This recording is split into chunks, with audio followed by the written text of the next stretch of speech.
back, everybody. Episode 24, Love and Law. Charles and I are going to talk about a topic that we are asked about a lot, and honestly, we ask other people about as well. And that are things that they wish they knew when they start to grow and scale their business. Now, we've talked about our journey and how we've started before. And just as a brief reminder, I was a prosecutor and Charles was at Verizon. And we decided to leave those positions and open a firm. It was Charles' idea. And we decided to open a firm together. And we worked kind of side by side, back to back for about 4 years or so. And then we decided to grow our family. And that required a little bit more stability because, when you're starting out a business, it's not always consistent as far as income coming in and what to expect. And we decided to grow our family. And so Charles decided to look for a more stable position as far as income and insurance. Ended up at the fire department. Did that for several years until returning. Was it right after COVID, I think? Shortly after COVID. Sometime during COVID. COVID was like wild in the first quarter of the year. And I think you returned during the summer. And we're talking about 2020? We're talking about 2020. And you had a surgery and found yourself unable to go back to work because you had surgery on both feet, a bunionectomy on both feet, and you couldn't work. And so he was at the firm. And in that time where you were at the firm, to keep him from further harming his feet, while you were at the firm, I had my daughter working with me because of COVID, and she was doing light secretarial work. We had never worked together before, and I was a solo attorney, and she was answering the phone and making copies and just very light, minor secretarial things.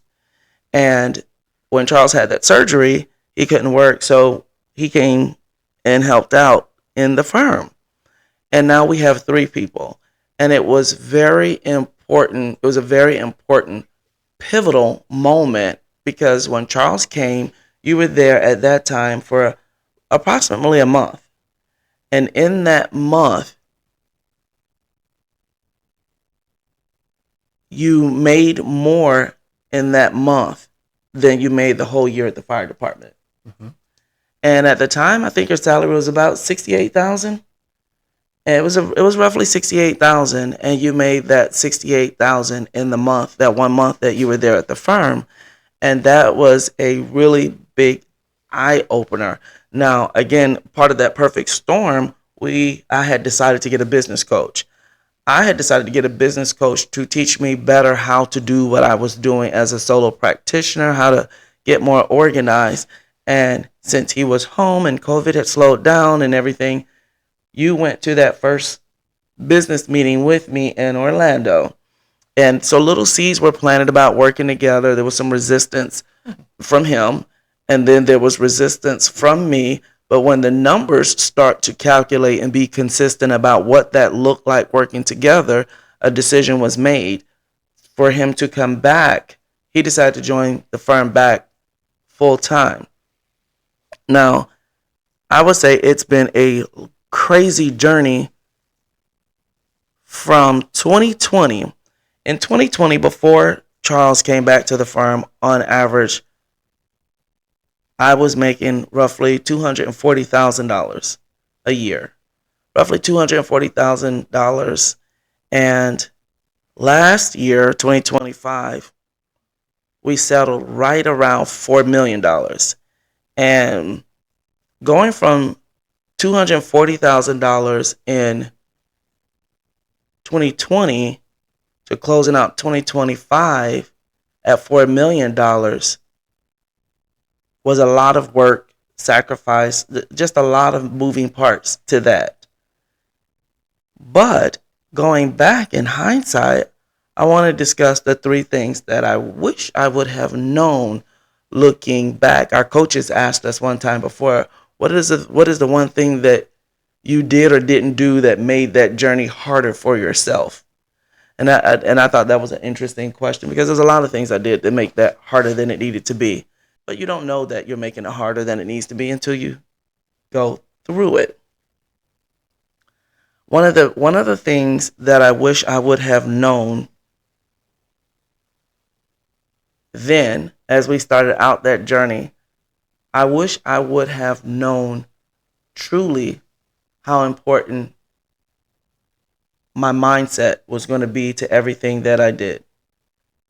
Like, really, and it sounds so cliche to just say that, but if you don't have a growth mindset, if you don't have the willingness and the desire to learn, like entrepreneurship is not easy. You are going to get knocked on your ass time and time and time again, and you have to be willing to get up, brush yourself off, and go again. You're going to have employees that quit. You're going to have clients that are unhappy. You're going to have marketing ventures that don't work. You're going to have arguments with your spouse about what to do and what not to do at home and in the business. Like it's almost like having PTSD repeatedly. There's so many short paper cuts that you have to be resilient enough to go through, and that takes intentional work on your mindset. You have to have a very strong inner core. Like you have to develop that muscle of, at least for me, that like above anything else, that's been the biggest thing for me, is to be intentional and persistent about my own mental space and development of my personal growth. If you think about thinking back when you have an argument with your spouse, when even if we weren't working together, if you have an argument with your spouse and you get up and leave and go to work, the whole day is affected by that argument. Like you're not yourself, you're distracted, you're sad, you're moody, you're watching your phone to see if they text you. Can't wait to lunch break so you can talk to them, or to move past the moment or whatever. But it's distracting. It's very distracting, or at least it is to me, because I so deeply love you. But when we have really big arguments, it messes up my day because I'm very distracted by the argument. It's still on my mind. And so if you don't have your personal stuff together, it's going to be very hard. If I'm worrying about where you are, and I'm where are you at, and who is he talking to, is what is he doing, and I got to be in the club Friday, Saturday, Sunday, like just the personal stuff. If you don't have your personal life in place and ready to do this, it's going to be very hard to move the needle and grow your business. It's a full body exercise to be an entrepreneur. So that's my number one thing that I wish I would have known, how much personal growth I would have to continue to develop, all the way around to the friends I keep. All the way down to the friends I keep.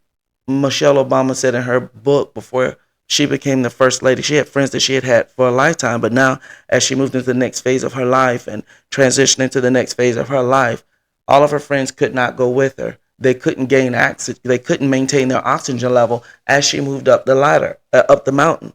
And so as you progress in life, everybody's not going to make that journey with you. I never thought about that.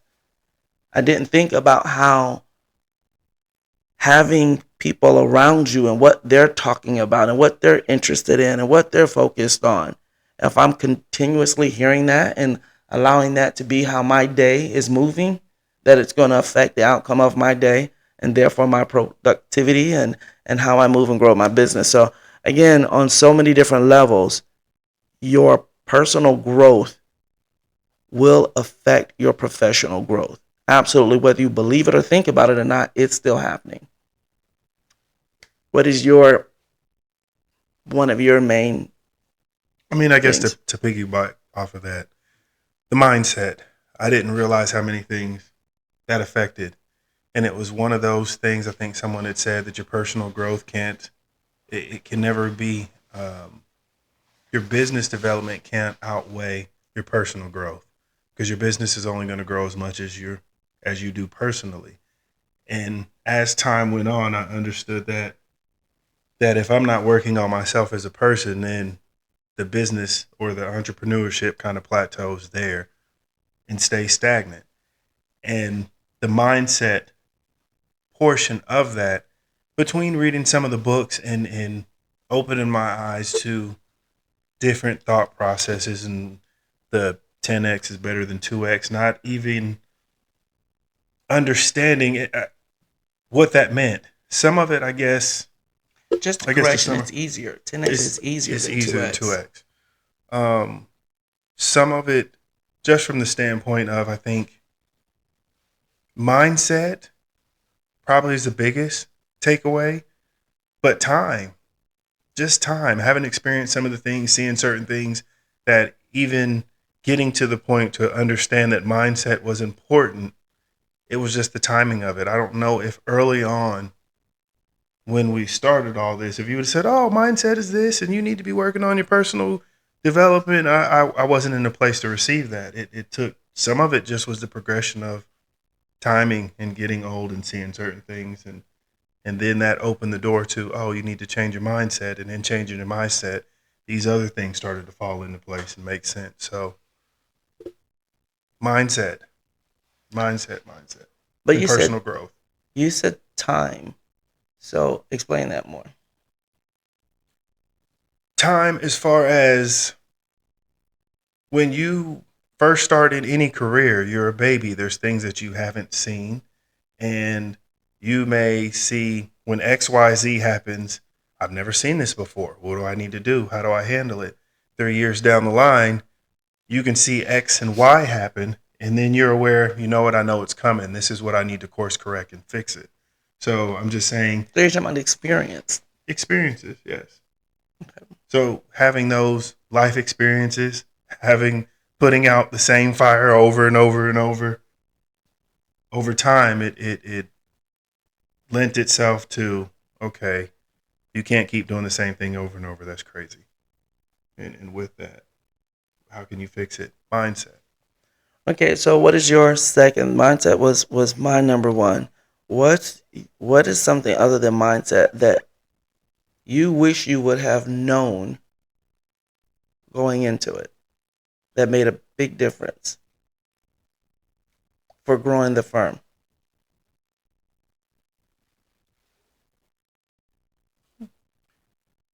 Maybe having some of the systems, letting some of the, um,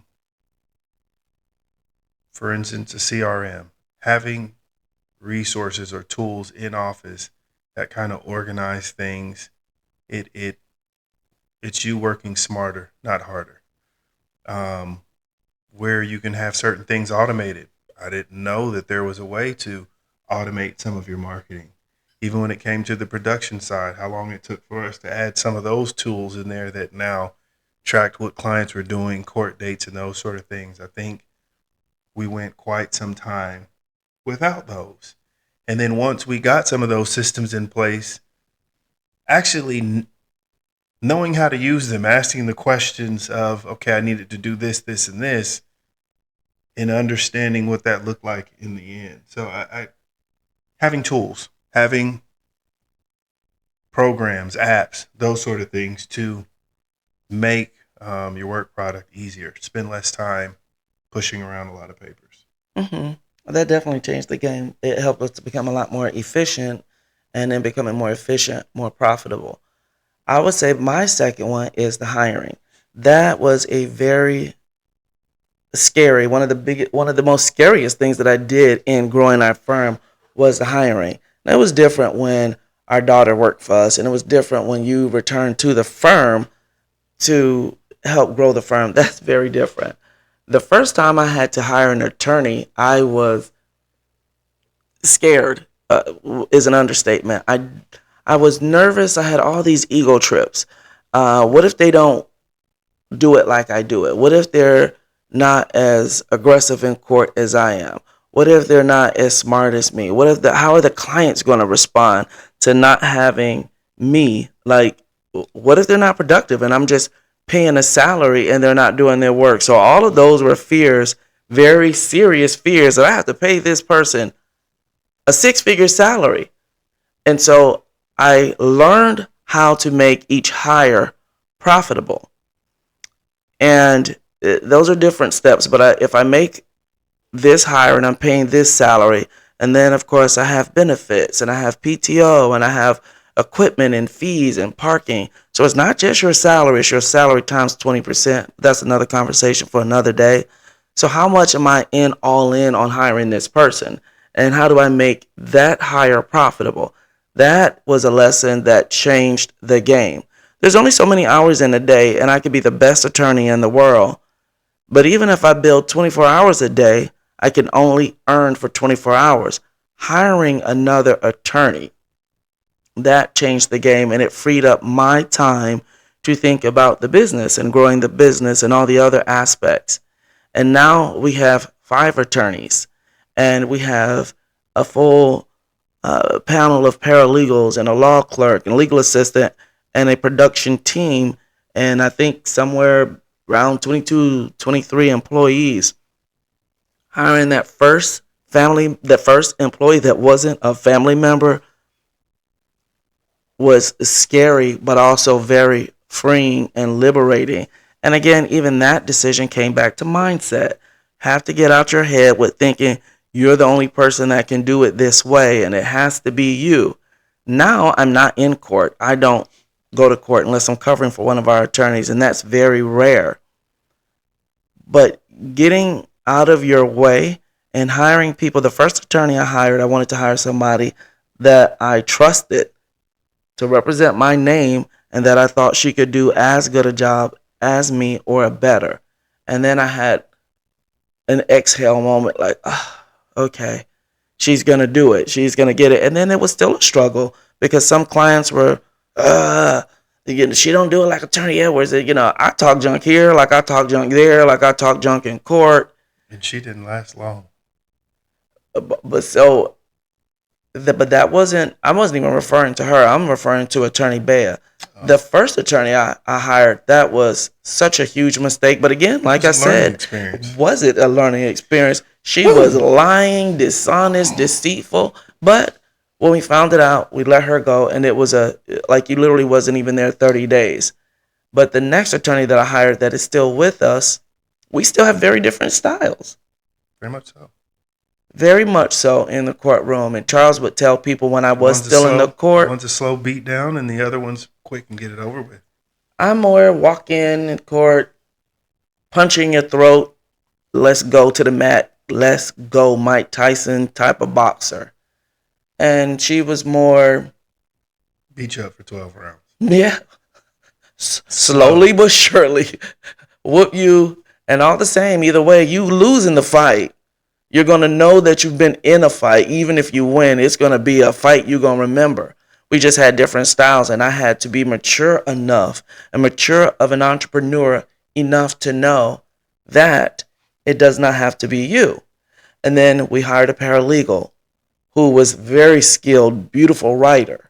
And then you hire a billing specialist to handle that part. And then you hire a salesperson, and you hire an HR person, and you hire a receptionist.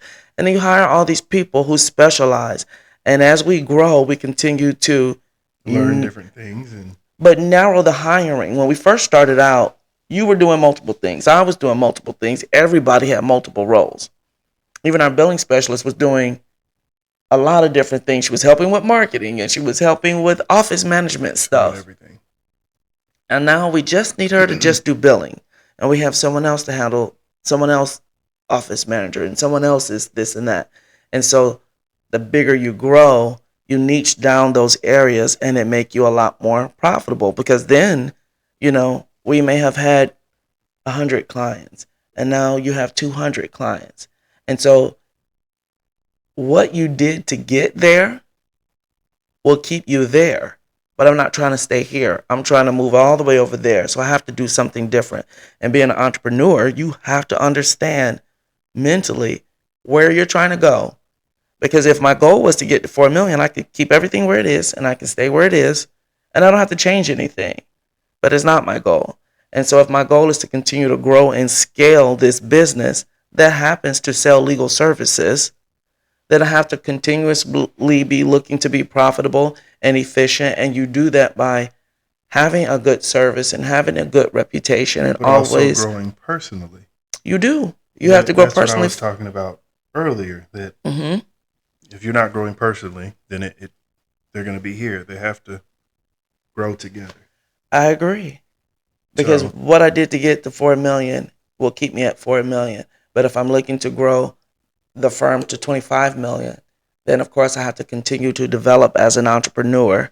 I have to continue to develop as an attorney. I have to continue to develop as a CEO, as a business owner, and marketing and sales. You have to be very mindful of your audience and making sure that you continue to find ways to deliver a good product, a good service. It's just so many aspects of it. But you have to understand that you're all for me, and I think it's true of all successful entrepreneurs, you're always going to be looking for experts in an area. Even with this podcast on social media, it's not our forte, it's not our expertise. And so we have Daryl behind the camera over there. This is what he does all day. And if you shout can out to see Daryl. these cameras and lights everywhere, we don't try to figure this out. It's not the best use of my time to even try to figure it out. So I hire someone who can do this well. And it allows me the time to focus on what I do best and utilize my unique ability to reach my own personal, financial, and professional goals. One of the other things, the last thing, we touched on it just a little bit that I think has been a big thing. Um, Finances. what about finances? Knowing the finances and letting that credit work for you. Now, there are some credit card companies, I won't endorse any of them, but points are a beautiful thing. And in the beginning, I had no idea of what they could do for me, whether that's some of the things that you have bills that are consistent every month. You use some of those cards to make those payments, which then in turn give you points. And when you need to take that vacation, it will make all of that possible. Knowing your numbers, there may be employees that come and go. And meanwhile, you have subscriptions that are still out there that you're paying for randomly, just throwing money away. So finances is kind of a all inclusive, knowing your numbers, your projections, the money you spend, the services or subscriptions that you have, and also again those credit cards and the rewards that they have. Oh, I love them. I love them. So for me, finances are huge, and I'm always, that's the one that I struggle with the most is learning my numbers, whether it's hiring, marketing, sales, being efficient, a profit and loss sheet, behind the scenes, a lot of finances. And but I think one of the bigger lessons that I learned, one of the hardest lessons I learned in 2025 about this firm and any business and growing businesses is the Takes marketing. money to grow. It's marketing. Marketing, if you're going to grow your business, especially a law firm in Atlanta, I can speak to in my own personal experience. It's hard to grow a business with just paid advertising. We sell legal services. Someone else may sell cars, someone else may sell microphones. Word of mouth and networking will carry you so far, but it can't be like you have to have a nice soup of marketing in order to grow your business. Paid advertising is a component, networking is a component, referrals, community involvement, just your groups, your friends, just support.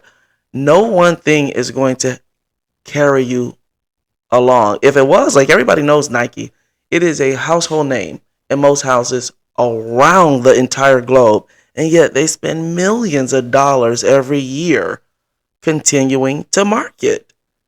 But at the same time, if a nice pair of shoes come out and they are fly, somebody gonna tell Charles about it, and it's not because he saw the ad.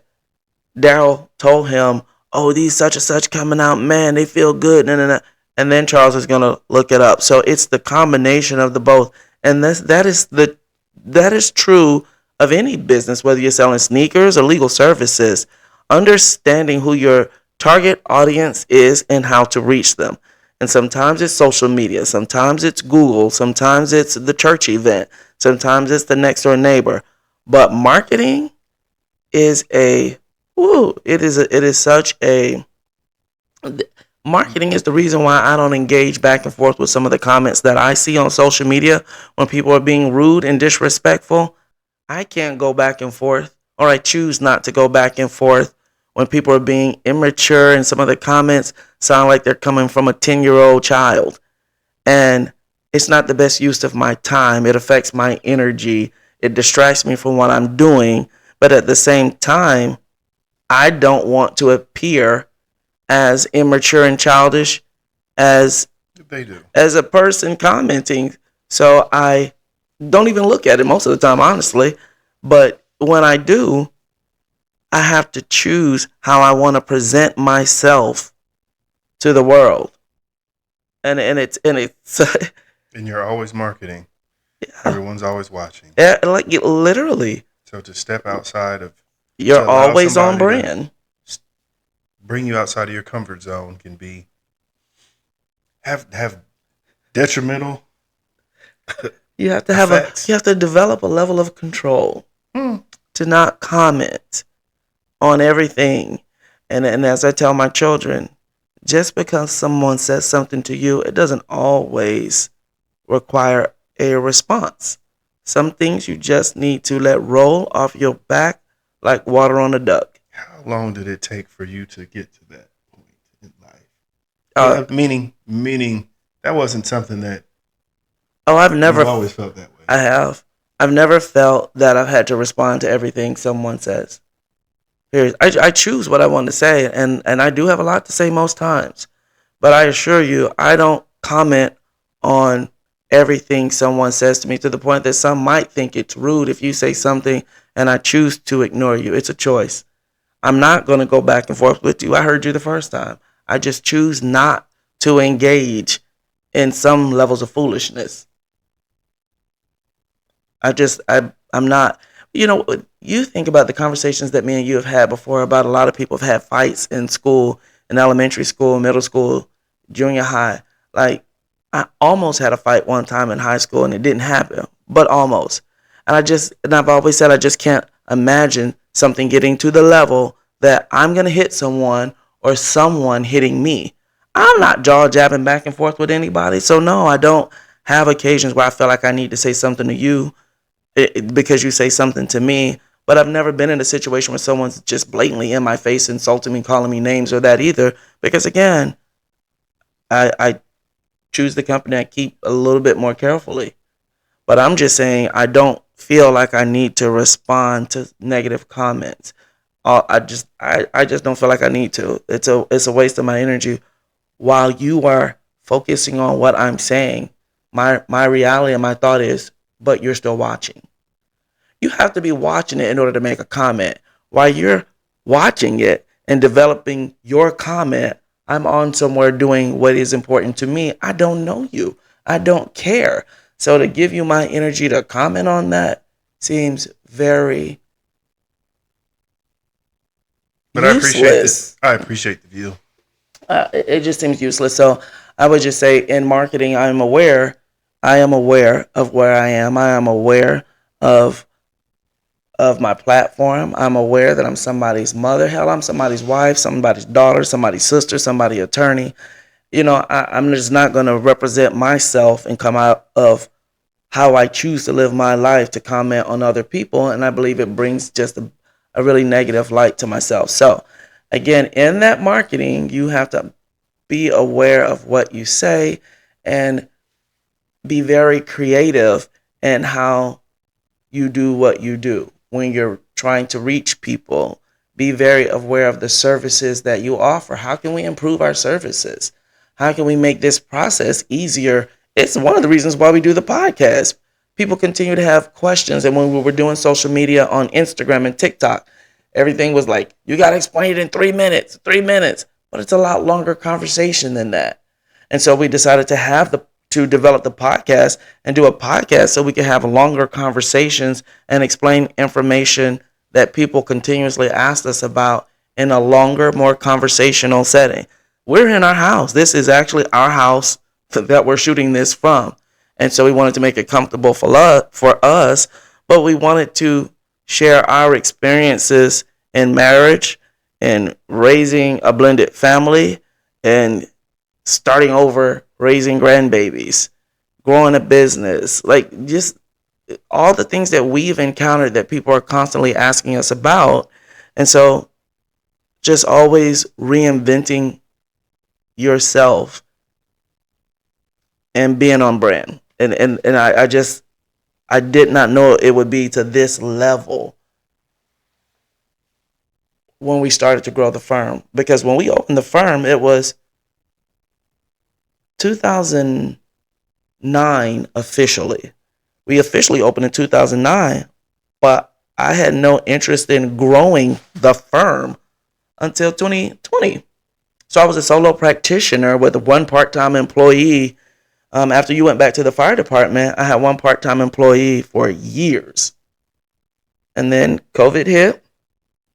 My daughter came, you came, and things, we just made a decision and bet on Team Edwards and kept it moving from there. So, if you have any questions about growing a business, I think, the next thing that I want to talk about in our next episode, I really, really want to talk about the negatives. Those are the things that I wish I would have known. Your mindset. I wish I would have known more about mindset and how to keep it front and center and focus on that. Number two, I really, truly, truly wish that I would have learned about the hiring a little sooner, or that was a breakthrough moment for me as well, is how to grow through hiring. You have to, it's very difficult to grow. It's been my experience that it's very difficult to grow as a solo. And the third thing that I think is very important in growing your business is marketing. And whether that's paid marketing or grassroots, backdoor, time and energy marketing.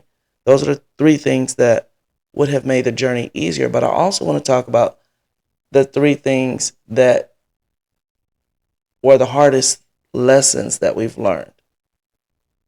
And so in the next episode, that's what I want to dive into, the hardest lessons that we've learned in this journey of growing this firm, more so in the last 5 years, because that's when the decision was made to really grow it and not just to be a solo practitioner. So that's what I want to get into next. So stay tuned. And if you're interested in knowing our journey, because it's not everybody's journey, it's just Tessie and Charles. So what that looks like and what our most difficult challenges have been in growing from 240 to 4 million in 5 years. That's been a sprint. It's been a sprint. With a couple stops. Pivots, ups, downs, through the valley, around the river. Pivot left, keep running. Keep moving. So we definitely want to share that with you in the next episode. So stay tuned, like, share, send us your questions. We'd love to talk.